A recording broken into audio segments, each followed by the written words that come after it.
Okay, let's start.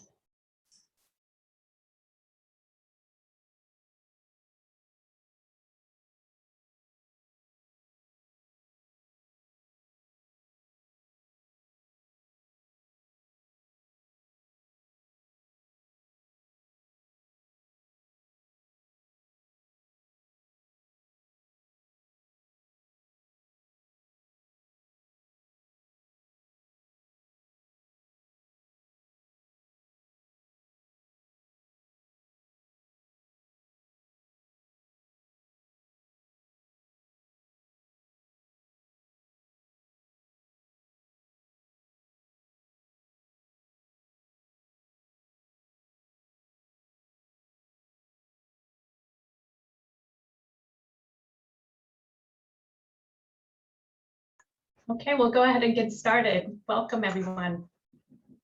Hi, hello, my name is Kristen Euler-McKeown, and I'm the Vice President of Fellowships at Equal Justice Works. Welcome to today's session on reproductive rights or human rights, fighting to preserve abortion access at the local, state, and federal levels. We're so grateful that you're able to join us today for our fantastic panel. I'd like to let you know if you would like to enable closed captioning on your screen, please click the closed captioning option at the bottom of your screen. If you have any questions or comments for our panelists during the session, please type them into the Pathable chat box. Our panelists will answer questions towards the end of the session. This session runs from 10 a.m. to 11 a.m. Eastern time. And if you have to leave during part of the session, you can always rejoin by clicking on the name of this session under the event agenda section in Pathable. This session will be recorded, so if you're unable to rejoin, you'll be able to listen at a later date. We're recording the session so that other attendees may also learn from our experts, and this recording will not be used for other purposes. So without further ado, I'm going to turn this over to our moderator, Hilary Schneller from Center for Reproductive Rights. Again, thank you so much for our panelists today. Thank you so much, and thank you to Equal Justice Works for having us. So I am Hilary Schneller, my pronouns are she, her, and I am a senior staff attorney at the Center for Reproductive Rights. And I will be somewhat of our MC moderator for this panel. I'm going to ask each panelist to introduce themselves and then try to briefly set the stage for what many folks are probably seeing in the news about abortion access. And then we'll sort of get into more of a discussion and save hopefully about 15 minutes at the end for questions. So please be thinking of questions or put them in the chat. We're really here for you all and want to make this an interesting and engaging panel for whatever you want to hear from us. So with that, I will send it over to Rupali, and then we can sort of, Rupali, you can choose the next person to introduce themselves. Thanks, Hilary. My name's Rupali. My pronouns are she, her. I'm a senior counsel and director at the Lawyering Project, which isn't based in a particular place, but is a national org with staff all over the country. I will pass it over to Monica. Thanks, Rupali. Hi, everybody. My name is Monica Edwards. I use she, her pronouns. The federal policy manager at URGE, which stands for Unite for Reproductive and Gender Equity, which is a national and multi-state organization that works with young people ages 18 to 30, and we're concentrated in the South and the Midwest. And I'll pass it to Rosann. Thanks, Monica. Hi, everyone. Good morning. My name is Rosann Mariappuram. I use she, her pronouns, and I'm the executive director at Jane's Due Process. In Texas, you have to have your parent or guardian's permission if you're under 18 and need to access abortion or birth control. And JDP was founded to help youth navigate those laws and access reproductive health care. And I'm going to pass it to Clara. Thanks, Rosann. My name is Clara Spera. I use she, her pronouns. I just recently finished a 2-year fellowship at the American Civil Liberties Union's Reproductive Freedom Project. And that's a project that's a small office devoted to working on issues of reproductive rights and access to reproductive care within a much larger national organization, the ACLU, which focuses on a wide array of issue areas, including reproductive rights, but also things like immigrant rights and racial justice and voting rights, et cetera. So we're housed in that. So back to you, Hilary. Thank you all. And I forgot, of course, to say that the Center is a global human rights organization that focuses across the world, but in the US, we focus on litigation, state and federal policy on reproductive rights. And much of the work we do is around abortion access. So again, I'm going to briefly try to set the stage for the rest of our discussion today. So to zoom out a bit, 2021 is a year tied with 1973, the year that Roe was decided, where we have seen the highest number of abortion bans and restrictions passed across the country. And that is against a backdrop of really already decimated abortion access in many parts of the country, in particular in the South and Midwest. So fast forwarding a bit, in 2018, Mississippi passed a 15-week ban among many, many other states in the last 3 years, passing bans on abortion well before viability that are clearly unconstitutional and meant to set up a challenge to Roe v. Wade before a newly composed court. In June of 2021, the Supreme Court agreed to hear Mississippi's case, which is a direct challenge to Roe, and the core holding that before viability, which is around 23, 24 weeks of pregnancy, every person has the right to make the decision whether to continue or end their pregnancy. So that case will be heard this term. Oral arguments are December 1st. That is probably one of the cases you've been hearing about sort of in the headlines. Thankfully, most of, or I should say, all but one of the bans that have been passed over these last several years have been blocked by the lower courts because they are so blatantly unconstitutional in violation of Roe. This summer, Texas passed a ban called SB 8, which in many ways is similar to other bans on abortion. It prohibits abortion as early as 6 weeks of pregnancy, but was designed to evade judicial review. In other words, it makes it more difficult to figure out who the right people to sue are because it says that private individuals are deputized to sue abortion providers, abortion funds, folks who help people access abortion. So a number of organizations, many of the folks on this call have worked tirelessly over the summer and into the fall to try to get SB 8 blocked. There are a couple of litigations happening that I wanted to say sort of one sentence about each to make sure if people sort of are on the same page about what is happening. So in July, providers, funds, and practical support organizations brought a pre-enforcement challenge to SB 8, meaning trying to get the law blocked before it was supposed to take effect on September 1st. That wended its way through the courts very quickly, and unfortunately on September 1st, the Supreme Court refused to block SB 8, which meant it went into effect. Second, the Department of Justice sued Texas in early September after the law had already taken effect to again try to get an injunction. The Department of Justice was successful and an injunction was in place for about 40 hours until the Fifth Circuit, as it often does, ripped that injunction away. Right now, both the Department of Justice and that first lawsuit are before the Supreme Court on requests that the court hear the case before the Fifth Circuit rules on the merits, so a cert petition before judgment. And later today, we'll see Texas's responses to those, to the request to take those cases. Briefly, I wanted to mention two other sets of cases. In September, one of the center's clients, Dr. Braid, who's been an abortion provider in Texas for 50 years, wrote a Washington Post op-ed announcing that he had violated SB 8 by performing an abortion after 6 weeks of pregnancy. That led three, to be honest, quite random people to sue him. One person who lives in Illinois, one person who lives in Arkansas, one person who lives in Texas. And some of the facts about those plaintiffs are pretty ridiculous, but they show how ridiculous the law is that these kinds of people can become involved in these lawsuits. So the last case I'll mention is we, the center, then took those 3 people to court in Illinois, because that is where one of the plaintiffs is from, because, you know, we want to get not only in your con law textbooks, but also federal courts and civil procedure textbooks, filed an interpleader lawsuit, which I cannot explain to you in detail, but basically taking all 3 folks to court and saying, one of you is entitled to sue Dr. Braid. We need to figure out who that is.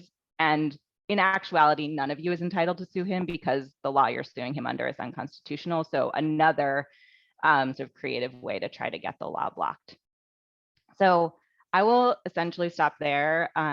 But just to say that, you know, in the meantime, this has meant that the most draconian abortion ban has been in effect in Texas for over a month and a half, with serious harms falling hardest on people who are already having trouble accessing abortion and reproductive health care, Black and brown folks, young people, people with disabilities, people who struggle to make ends meet.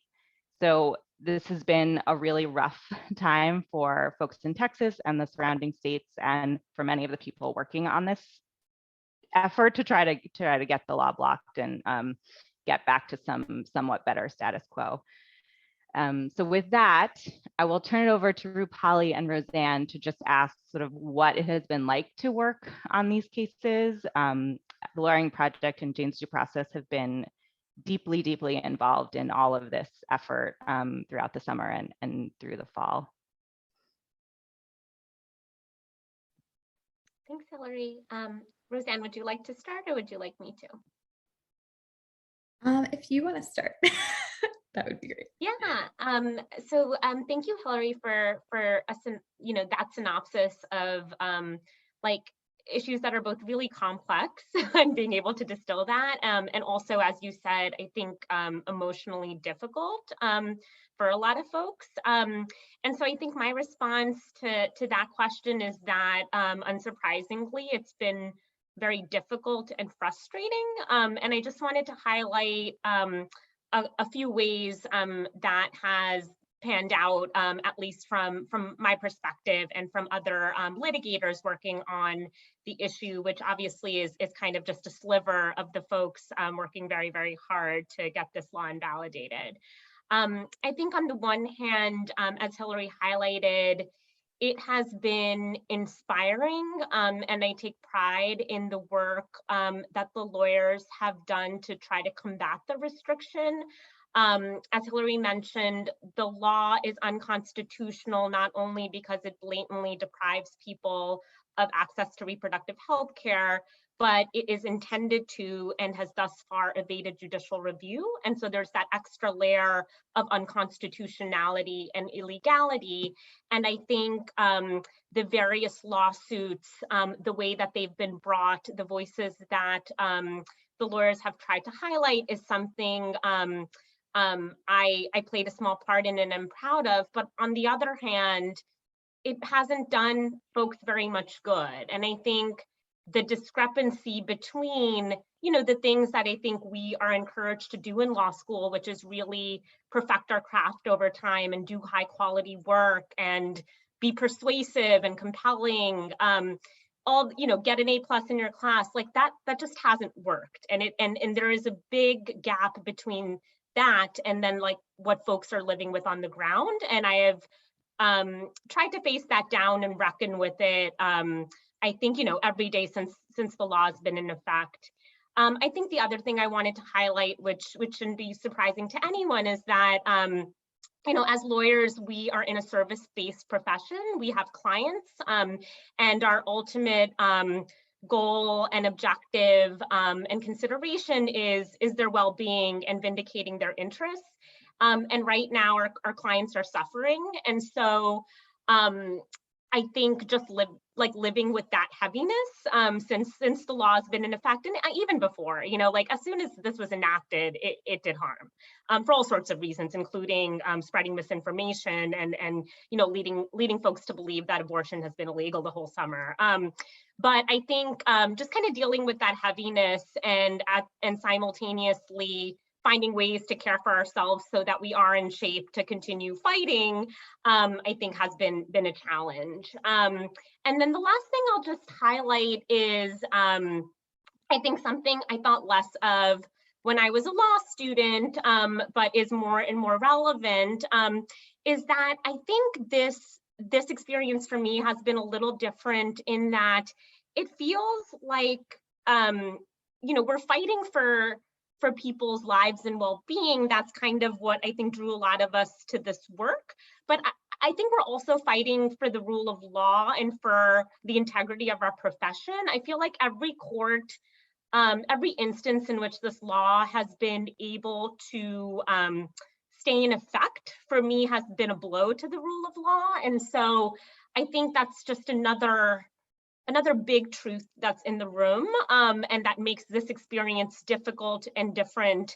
And also, I think, requires us to think even more creatively and deliberately about what we're doing, why we're doing it, and should we continue doing it, the way that we've always done it. So I'll stop there and pass it on to Rosann, who, has really been in the trenches of this.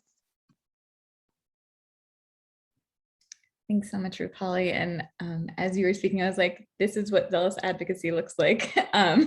So Jane's Due Process is a client of the Lowering Project. We're part of the initial federal lawsuit that Hilary mentioned. And I will say, yeah, I think for us, since the law took effect, I mean, it was just the human impact. We serve anyone under 18 in Texas who needs to seek abortion care, but cannot obtain parental consent or permission from a guardian. And so while the vast majority of young people in Texas can involve a parent, for our clients, they're often in incredibly challenging circumstances. So we work with youth in foster care, we work with youth in immigration detention. A lot of our clients are surviving physical or emotional abuse at home. So the reasons they can't get parental permission are already so challenging. And now we're trying to help them while there's a 6-week abortion ban. And so the reality is the vast majority of our clients cannot get abortions and are being forced to continue pregnancies against their will. And so, I mean, I think the word unprecedented has lost all meaning, because like every day that this goes on, I know the people who can't get the care they need and what a drastic change it is on their lives. We have youth who say, any reason to have an abortion is the right reason. But for our youth, it's often, I want to be a parent, but I don't want to be a parent right now. And I want to go to college, or my partner and I both want to get stronger in our careers, and then we'll have kids. And so I think what Rupali is saying about how it's just been so shocking that even though these truths are being laid before the courts, it's not changing anything. And I think that's been the hardest thing. I do take a lot of strength from the community of people who are fighting this law, especially both here in Texas. We're part of a network of reproductive health rights and justice groups that have been fighting the bill since it was introduced. The outpouring of support from across the country, the fact that this is in the news, that people are still talking about it, that, even here before law students were getting to really reiterate that this is a historic, in the worst possible way, moment for reproductive rights and justice. So I try to take a lot of hope from that. But, I think constantly about our clients. We had a client who came in yesterday who just lives in a really rural part of Texas. It was already hard for her to get her care. And it's just, I know that it's going to be pretty much near impossible for us to help her. And I think those are the cases and those are the people that I think about a lot.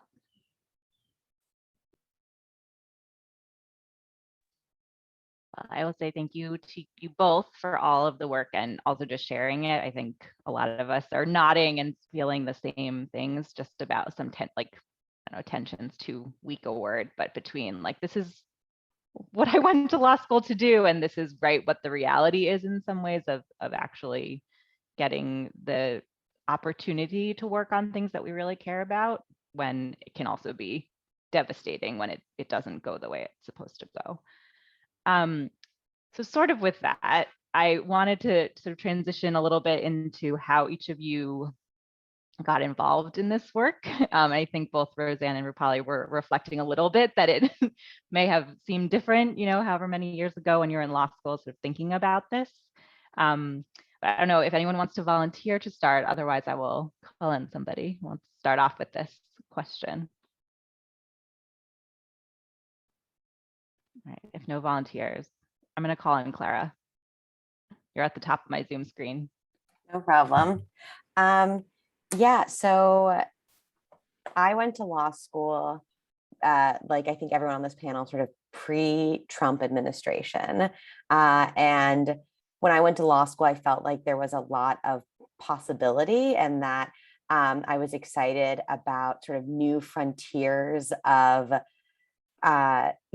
expanding access to rights generally. I went to law school with a real passion for civil rights and sort of gender equality. And it was in law school when I learned a lot more about reproductive rights and joined the various reproductive rights organizations on campus and took classes with people who had worked in the field, that I became very passionate about this area of law in particular.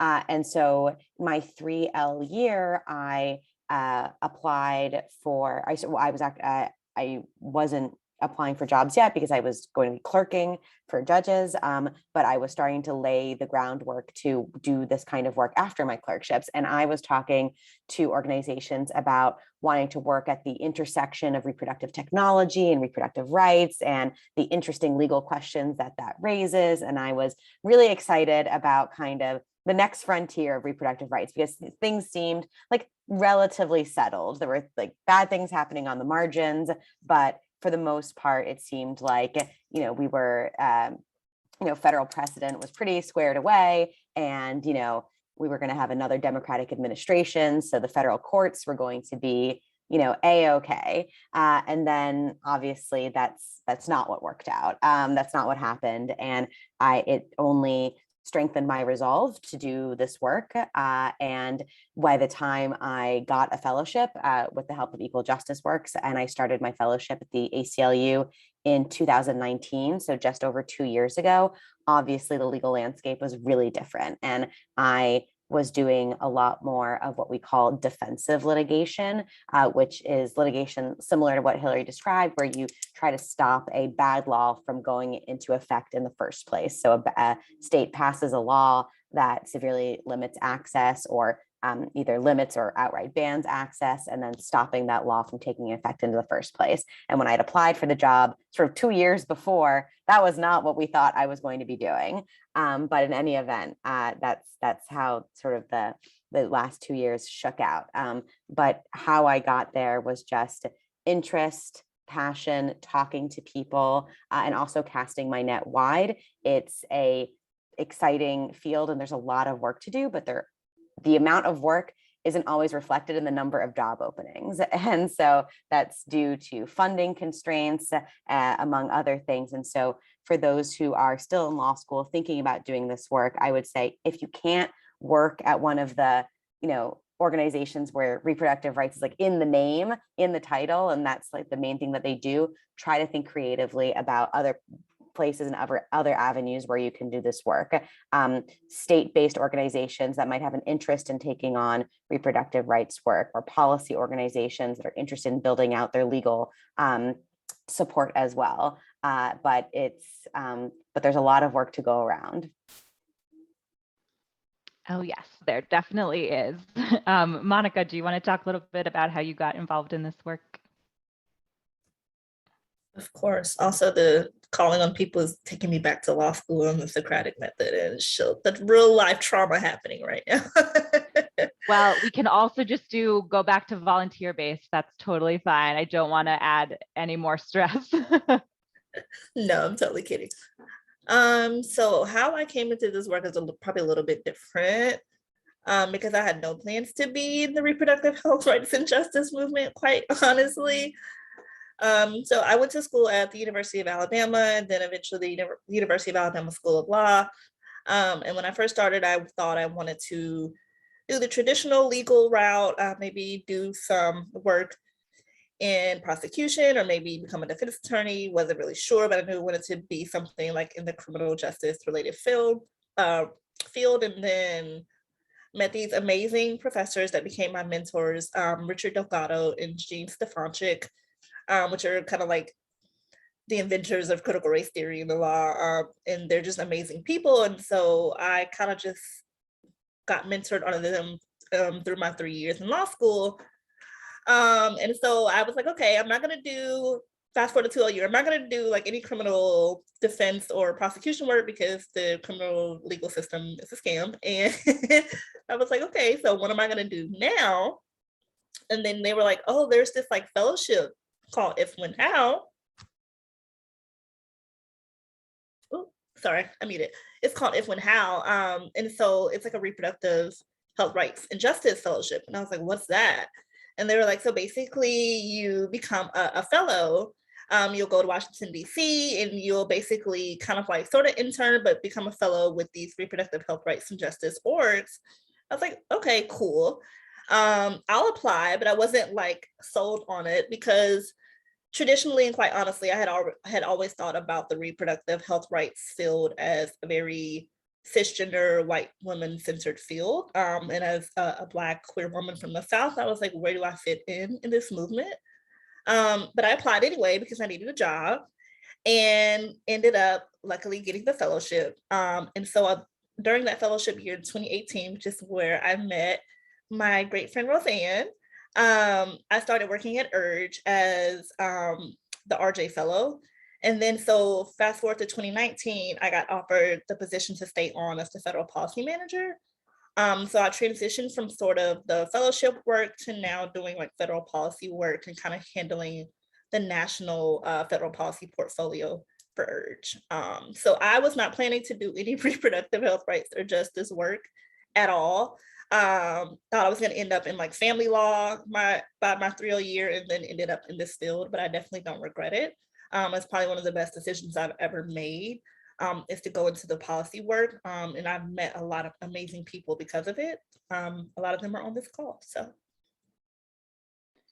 Yeah, thanks. And this is really, I remember these panels from when I was in law school of like, I never planned to do this. I've always planned to do this. And just hearing the range of how folks got to where they got is helpful. So just to continue on, Rosann, I'm going to call on you now. Hilary, if you'd been a professor in my law school, it would have been so much better. I'm sitting here being like, I would have always wanted to be called on by you. So I'll be kind of brief just because I think I was probably single-minded and relentless in my pursuit of doing reproductive rights and justice work for law school. Like it's the whole reason I went.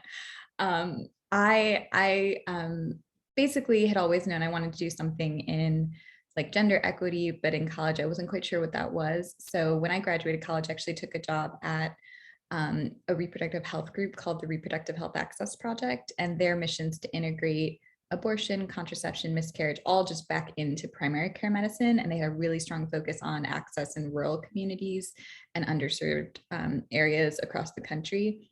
And so I just wanted to learn more. And I was there for 4 years. I got to kind of dabble in a lot of different ways that reproductive health touches people's lives, but it was right around when trap laws were starting to just roll across the country. And I was working with providers in Texas and the South who were just, it was just heartbreaking to hear how they couldn't provide care because of these state laws that were just coming every single session.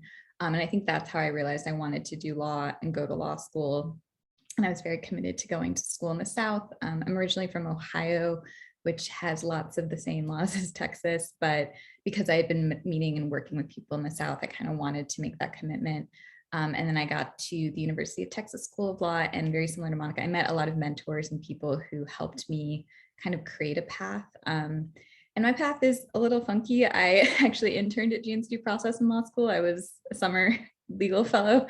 And I just fell in love with the clients we work with. I've had a hotline shift at JDP, I think since my 1L fall. And I think just getting to know youth and seeing what it was like to do state work really kind of affirmed for me that that's what I enjoyed the most. And then after law school, I got to do the fellowship with Monica. I went out to Seattle and did work there and really enjoyed it. But I think I left my heart in Texas. So when JDP was looking for an executive director, I thought I was too young, underqualified, and there's no way I would get it. But I applied anyway. And I think it taught me that you should really go for your dream jobs because, I can't even imagine what I would be doing if I wasn't doing this. So that's kind of how I got to my place. And Hilary, I'm going to call on you because switch up the rules.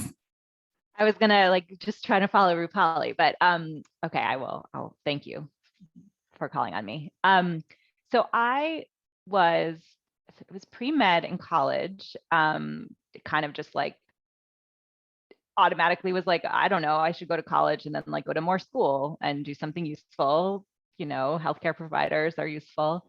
And in a combination of doing very badly in organic chemistry, and I think also just realizing I was romanticizing what this healthcare professional life might be, decided to switch gears to go to law school. And like during college and law school, I'd always been interested sort of similarly in like gender equality issues.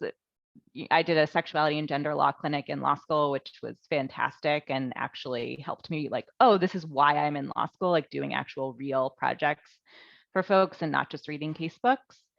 I did an Equal Justice Works Fellowship at the National Women's Law Center in DC, where I had interned, again, sort of working on healthcare and gender equality issues, and never ever thought I would do litigation. I was like, I hate public speaking. This is all terrifying. Like, I don't want to do this ever. But towards the end of my Equal Justice Works Fellowship, and a fellowship opportunity at the center came up to do litigation work. And I'm so glad I like took the chance to do that, to sort of, as fellowships are supposed to be, sort of expose you to something you might not normally think you want to do or might be good at, or whatever it is. And my excellent co-fellow at the center was Rupali, and I could not have gotten through the fellowship without having such an amazing co-fellow to work alongside. And just working at the center doing this litigation work, working with our clients has been amazing. Litigation is not just public speaking work and what you see on TV. There's like so much strategy and creativity, and the people are so smart. And again, just our clients are everyday superheroes, and they shouldn't have to be. So the center has let me stick around over these 7 years. So I'm really happy to continue to be here, even though I think, similar to what other folks have said, like we shouldn't have to be fighting like this fight all over again. I had wanted to do some more proactive work. The center has a small team that is working on maternal health work that I work on, but the time is always taken away to do all of this defensive abortion work. So it's sort of a balance that continues to be a struggle. So with that, I will have Rupali round out our how did you get involved in this work? I will be brief. So I think like a lot of my co-panelists, I came to this work starting out with an interest or even an obsession with gender equity and gender in general. I think since I was a little kid, I was just fascinated by how our culture constructs different identities and kind of tries to mold us into certain people, and like what's allowed and what's not, and how that falls along so-called gender lines. And so I initially just wanted to study it and write about it, whether it was as a professor or as a journalist. And you know, so when I entered law school, that's kind of what I was focused on. But I found that as much as I love theory and writing and big concepts and grappling with them, I also really appreciate measurable progress and visible impact and people and talking to them and clients. And so I found that doing impact litigation, whether it's in the context of repro health, rights and justice, or many of the other issues and arenas of life that we all care about and that our clients also are very much affected by and grapple with and live with, I think is a nice balance between those things. If you want to blend practicality and theory a little bit. And I did not know that you could do this as a job until I was in law school and met someone who had had a very successful career doing it and was kind of you know, taking a more mentor role and working with law students at my law school.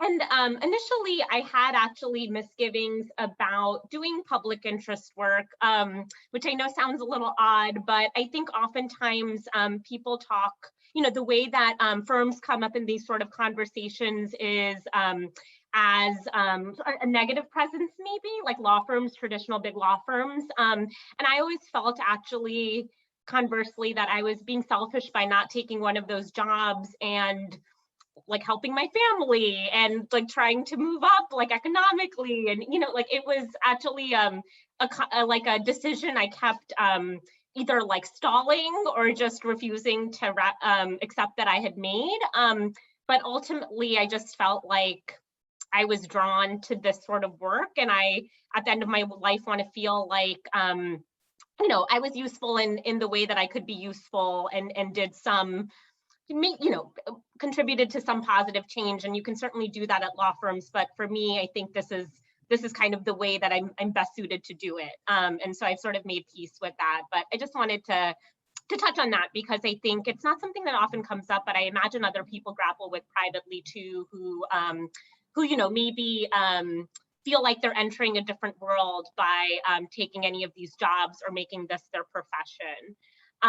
The other thing I'll just second that some of my co-panelists mentioned was, I think the theme of not counting yourself out. Other people can say no to you. Like, don't say no to yourself, right? Like, don't not apply for the job, or walk into the room and ask to be considered, even though that's scary and feels sometimes embarrassing. And you wonder like what people are saying when you leave the room as to your qualifications. But I think yes, you like let them say no to you. There shouldn't be shame in trying to put yourself out there. And I think anytime that I've done that, or some of the folks I've had the pleasure of working with have done that, I've been glad, and it oftentimes works out. So yeah, I'll just stop there. Thank you. I like the optimism, hopefulness, which we can go back and forth on in this panel. So the next thing we had sort of planned to chat about a little bit is, what does this work look like sort of at a national organization, a state organization? I think we've touched on that a little bit, but I think it'd be helpful to hear from folks a little bit more in detail, even perhaps beyond the Texas cases that we talked about at the beginning, just sort of every day, what is it like to, do this work from, I'm going to start with Rosann at Jane's Due Process, for, a state-based organization, because often, right, the rest of us are from more national-based organizations. That's often the organizations that are on these panels. And I think we have a unique opportunity to hear from you. Thanks. So yeah, happy to. I mean, I think one of the reasons I guess I like state work is that in some ways, by focusing on local and state issues, like you can sometimes see this like drastic change quickly, whereas like sometimes moving the national like boulder of these rights is so slow. So I would say like, on a daily basis, I think we try to balance our direct service work with our advocacy. So JDP actually turned 20 this year, and when we were first founded, we really were just like a hotline that connected youth to attorneys. So if you can't obtain parental consent for an abortion, you actually have to go and speak to a judge through a process called Judicial Bypass. And so when Texas passed the parental involvement law, a group of lawyers came together, founded Jane's Due Process, and set up a hotline that youth could call and then would get paired to a free attorney who would take them to court and help them get that bypass process. But that was 20 years ago. Now our work goes so far beyond that, and it does include things like proactively trying to repeal parental involvement laws. And I think that's the kind of like piece of state work that I really love. I mean, at the same time that we were facing SB 8 this past legislative session, we actually had a group of former clients who introduced a bill called the My Body, My Choice Act, which would repeal parental involvement for birth control. And that was the first time that had been introduced in over 20 years since parental involvement laws had been put in place on birth control. And like, you have to have that kind of push. And like, we call ourselves the radical left of birth control in Texas, because like, it's wild to think that a 17-year-old could consent to birth control. But, you know, we had former clients talking to legislators, you know, speaking to the press and really being the voice of their own rights and determination. So I think that's where state work has been really powerful for me, is you have this connection to clients and you have this ability to push forward like a bold advocacy agenda. That being said, we also like cannot be at the national table often because we're so small and have such limited staff capacity. And so partnership with national orgs is also like a constant piece of my work. I would say some days, you know, I spend the morning working on stuff just here in Texas, but then in an afternoon, I might get to be at a meeting with other partners in the South or on the national level, talking like big picture strategy around how we're all pushing together. So that's kind of what it looks like. I don't know if that was very clear. I'm trying to think, you know, I'm also an executive director, so a lot of fundraising. We had a fundraiser last night. I filed our taxes this week. So some things that are not traditional lawyer things. That's a really good thing to mention, though, because I think probably all of us experience not the traditional lawyer. This is what half my day was spent on, and I didn't even think that that's what I would be doing after I was in this profession. Maybe we can go from state to national. And Monica, if you could talk a little bit about your work as federal policy manager at URGE, as well as sort of URGE's work more generally. Of course, yeah. So the federal policy manager at URGE, and basically what URGE does, so we're national and, well, we call ourselves national multi-state. And so we're concentrated in the South and the Midwest, and we work in 6 states. That is California, Georgia, Texas, Ohio, Kansas, and my home state of Alabama. And so we have like on the ground staff in all those states, and our staff are from those states. So it's not like we get people and send them to those states. Like, these are people that are from these areas, know the community well. And so we have like state IVE coordinators, which run our integrated voter engagement programs. And we also have state organizers. And our state organizers work with young people on college campuses, kind of to bring URGE's vision for a world where reproductive justice is a reality to fruition. And so we are a reproductive justice focused organization. And for folks who doesn't know what that means, reproductive justice is a framework and a movement founded by Black women in the 90s. And basically, the premise is that we should all be able to have children, not have children, and parent the children we do have in safe and sustainable communities. So what that looks like for me in my federal policy role is like, there is a lot of, yes, abortion work, a lot of proactive abortion work, thankfully, but there is also other issues that we work on. So for example, I co-chair the Federal Sex Ed Coalition. So we do a lot of sex education work, as well as LGBTQIA plus liberation work. And I think what I really love about my position is like the writing and the big visionary things that I get to do, that like, I think URGE is really different than a traditional national repro organization, because we're not on the Hill 24/7. Like, obviously, like we have conversations with policymakers and things like that, but we're not just like concentrated on the Hill, like in these big meetings. Like, we're trying to talk to our young people on the ground to see like, what do they want policy wise, and how can I, as the federal policy manager, kind of make that happen or work to make that happen. So for example, right now, a lot of our young people are really upset that the Biden administration really hasn't come in and done the things that they said they were going to do, specifically thinking about like student debt, for example. And so like right now we're working on like a letter to the White House to basically call them out on that. Another thing I get to do in the springtime is like writing. And so like the Women's Health Protection Act, for example, which the center leads, is a really great proactive abortion legislation that works to get rid of trap laws. And URGE got to work on that, and I got to do a lot of rewriting that bill. And in addition to just like writing the bill language, I got to add some visionary things in there and talk about like reproductive justice and how abortion access falls disproportionately on Black, Indigenous, and other folks of color. So I think that's probably the part of my job that I love the most, is that I get to not only do the traditional policy work, but I get to think kind of bold and visionary, and kind of talk about things in a way that our young people can understand. So yeah. Oh, I love it. Made me hopeful listening to you. Clara, I don't know if you could talk a little bit also about the ACLU and how it works with its affiliates. It's not the same as what Monica described as URGE, but right, because the ACLU actually has folks in every state. Sure. Yeah. So the ACLU is a large national organization with 2 primary offices in Washington, D.C. and in New York, and they're filled with lawyers and policy folks. There's a legal department and a policy department. It's very big. But then there are individual ACLU affiliates in almost every state. Some states are merged, like the Dakotas have one, but let's just say there's one for every state.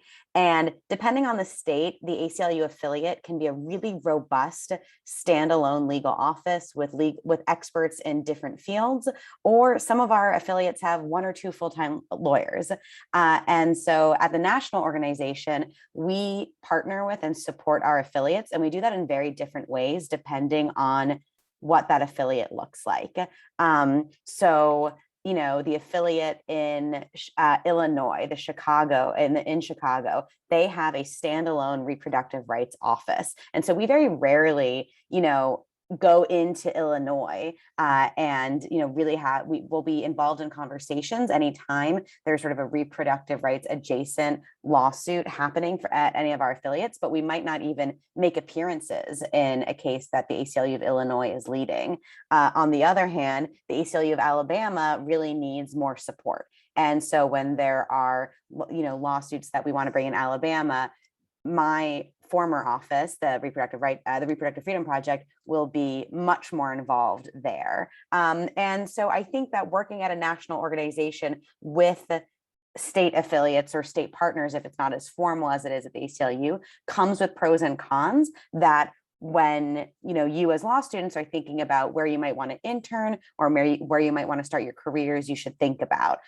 So some of the pros of a national organization like the ACLU is that you have a ton of resources. You also have a certain, you know, name recognition and cachet, and that will help not just like with your future endeavors, but also going into court. When someone sees the ACLU on a brief, that sort of means something. And I think, you know, both the court, but also the media will take that case very seriously. You also, as the ACLU or a large national organization, you can be at a lot of tables at once because of those resources that you have. And you can and we have our ear to the ground in every state because of our affiliates. On the flip side, though, some cons you might want to consider is that, and this is something that sort of was mentioned before, especially by Rosann, is that at a national organization, you can feel a little removed from the clients and the populations that you purport to serve, especially with a place like the ACLU, where we have an additional degree of separation, which is our state affiliates. And so, for example, I rarely had direct one-on-one conversations with clients, and our clients were usually doctors or clinics. And I even less rarely had conversations with the actual pregnant people on the ground or people who could become pregnant that would be affected by the laws that we were challenging.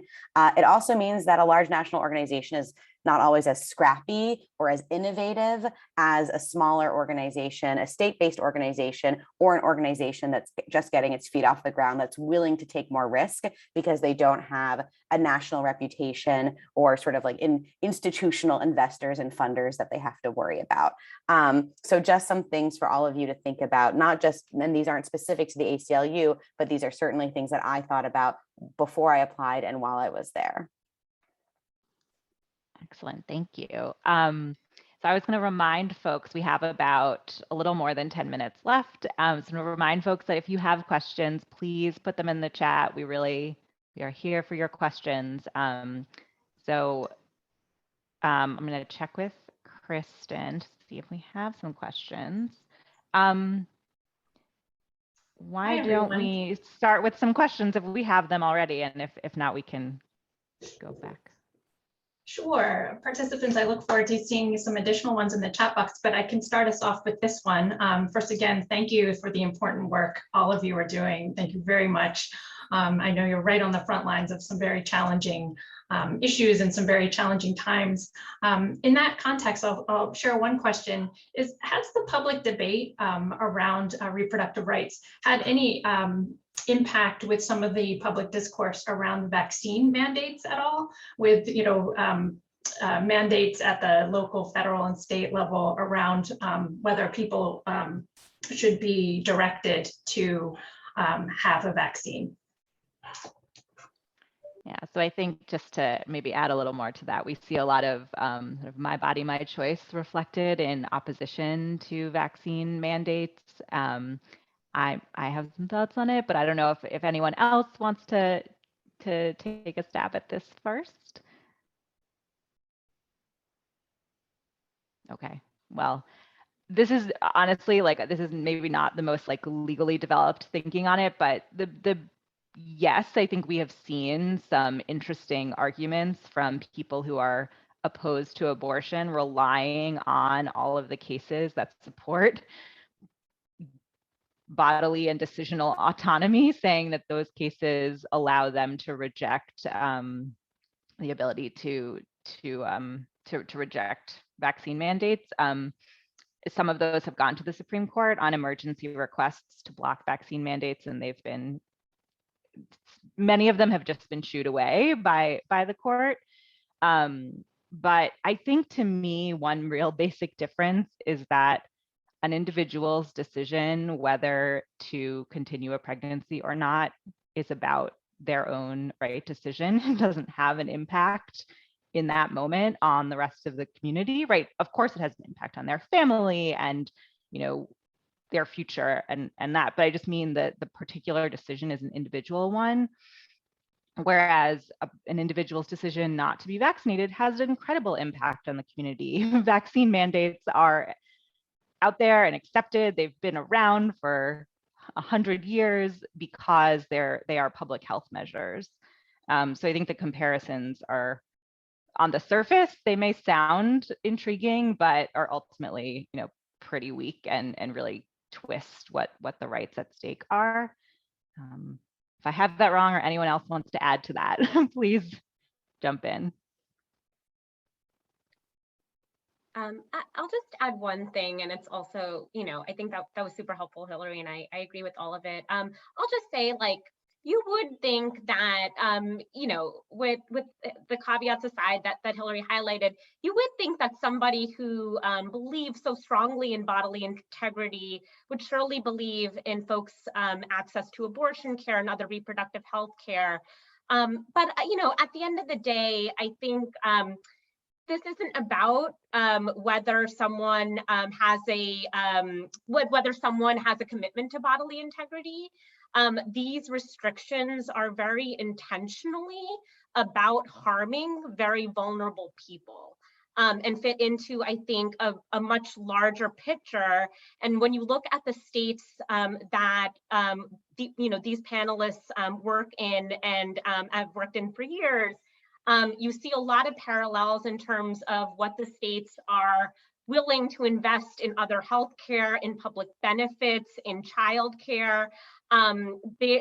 These states are at the bottom of the list routinely. And so I think, one thing that I've been struggling with in our work is just kind of making visible the elephant in the room and calling out the restrictions for what they are, which again, are intentionally designed to harm people. And so I feel like you would think that there would be a parallel with bodily integrity arguments, even if they have the sort of errors that Hilary highlighted. But the reason you don't see that is because people only believe in bodily integrity for some folks.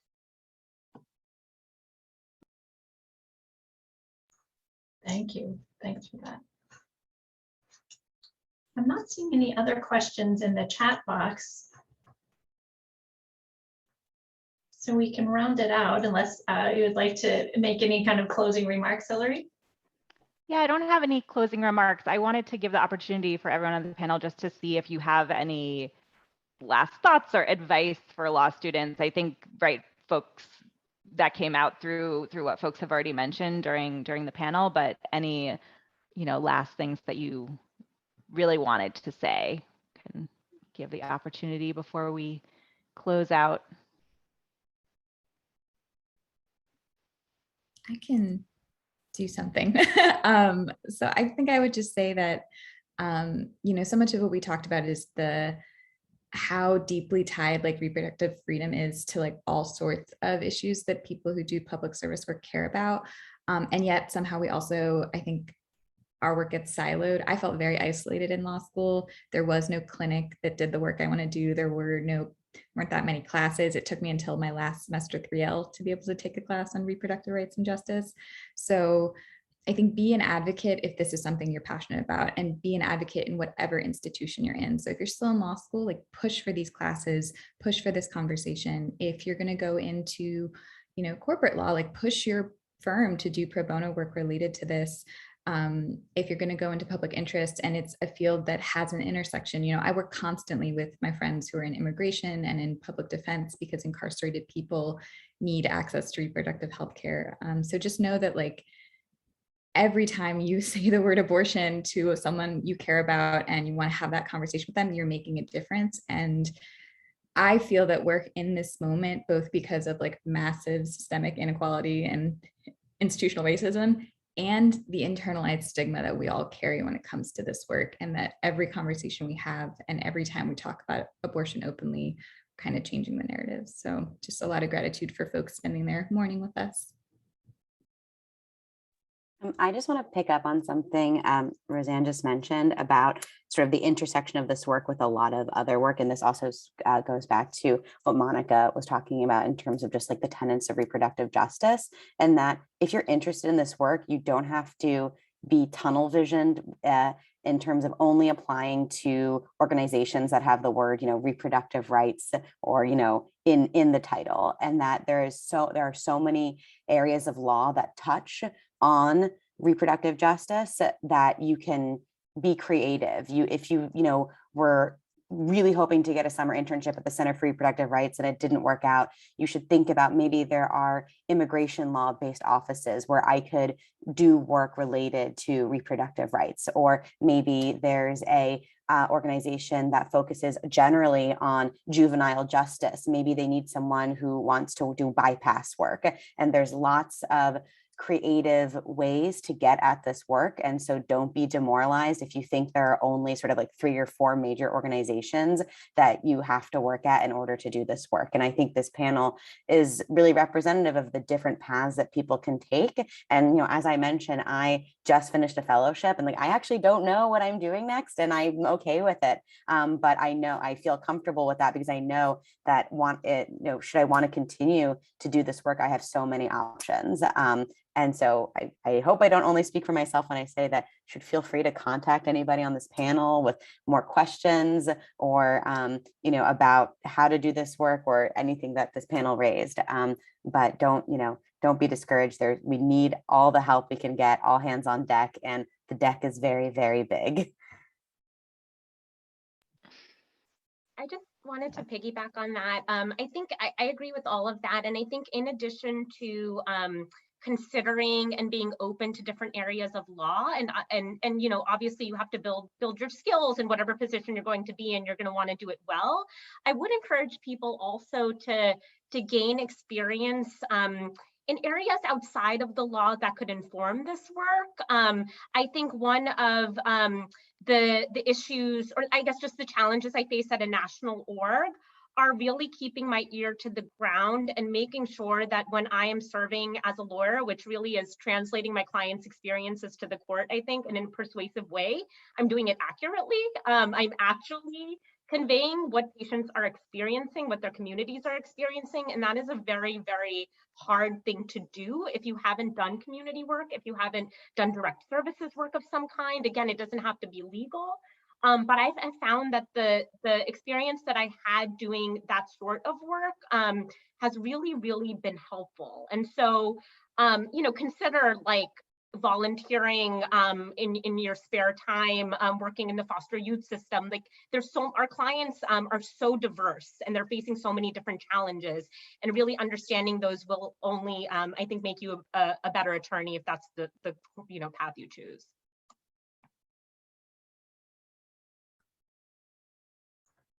I guess to round this out, I'll just add, kind of sort of going off what Rupali said, is just don't think that you have to do like legal work to do this work. Don't think that you have to be a lawyer or you have to have Esquire behind your name in order to do this work. I do not. And still find myself like being really entrenched in the work and enjoying the work and being able to make a difference in the way that I want to make a difference. So think visionary and think big when it comes to like your future career paths, and don't think that you have to be siloed to a firm or like a traditional legal fellowship. I certainly didn't think I would be doing this work. And now I get to like talk about institutional racism all day, and I get to work with offices like Congresswoman Ayanna Pressley on the regular. And like, that's not something I would have seen myself doing years ago, but it's a path that I'm really glad that I took. So definitely just think visionary and don't silo yourself to traditional mechanisms of doing legal work. All right, thank you all so much. The only thing I would add is to find your people, and now you have a bunch of panelists who can be your people. And I'll just finish with that and turn it back to Kristen. Great. Well, thank you very much to you, Clara and Hilary, Monica, Rosann, and Rupali for your personal reflections today. Your excellent advice to students and encouragement, really appreciate that. And thank you so much for the important work that you are doing every day. I want to thank also to our captioner and our ASL interpreter. Everyone, we hope you enjoyed the session today. The recording of this session will be available to all of you later today to listen to, and you can access the recording by coming back to this page on Pathable. I also just want to take a moment to thank our conference sponsor, who's Idealist, for helping make this conference and career fair possible. Today at 4:30 p.m. Eastern Time, we'll be hosting a panel with Bradley Bukes, who is the Director of Business Development at Idealist, on how to use the platform to find your dream public interest job. So hope you can join us for that. And if you have any questions about this year's fair or how Equal Justice Works can help you launch your career, please come speak to one of our representatives during the organizations tab, through the organizations tab or Equal Justice Works, and we'll be there today from 12 until 6 o'clock p.m. Eastern Time. So again, thank you so much to the panelists. Thank you to attendees who are here with us today, and we hope you enjoy the rest of the conference. Thank you all. Have a great day. Bye.